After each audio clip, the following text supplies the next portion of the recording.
Dans le quartier de Montmartre, à Paris, il y avait un petit panda nommé Pierre. Pierre était un panda très spécial, car il avait une passion inextinguible pour la musique.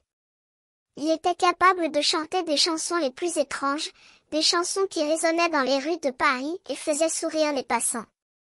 Un jour, Pierre décida de sortir de sa cage pour aller jouer de son stylo à air comprimé, qui ressemblait étrangement à un instrument de musique.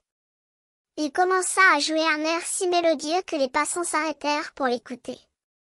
Les habitants du quartier, qu'il avait toujours considéré comme un simple panda, furent stupéfaits de voir qu'il était capable de jouer de cet instrument avec une telle maestria. Les enfants du quartier commencèrent à danser dans les rues, en chantant avec Pierre. Ils criaient « P comme panda, panda comme stylo. P comme cochon, cochon comme toi. » Les musiciens de la ville vinrent écouter Pierre jouer, et ils furent tellement impressionnés qu'ils lui demandèrent de rejoindre leur orchestre. Pierre devint ainsi le premier panda à jouer dans un orchestre de Paris. Il continua à jouer de son stylo à air comprimé, et ses chansons devinrent célèbres dans tout le pays. Les gens vinrent de partout pour l'entendre jouer, et Pierre devint connu sous le nom de Pierre le panda de Montmartre.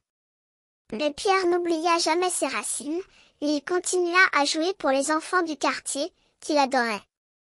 Il devint ainsi un symbole de la créativité et de l'imagination, et sa musique continua à résonner dans les rues de Paris, faisant sourire les passants et les enfants qui l'entendaient jouer de son stylo à air comprimé.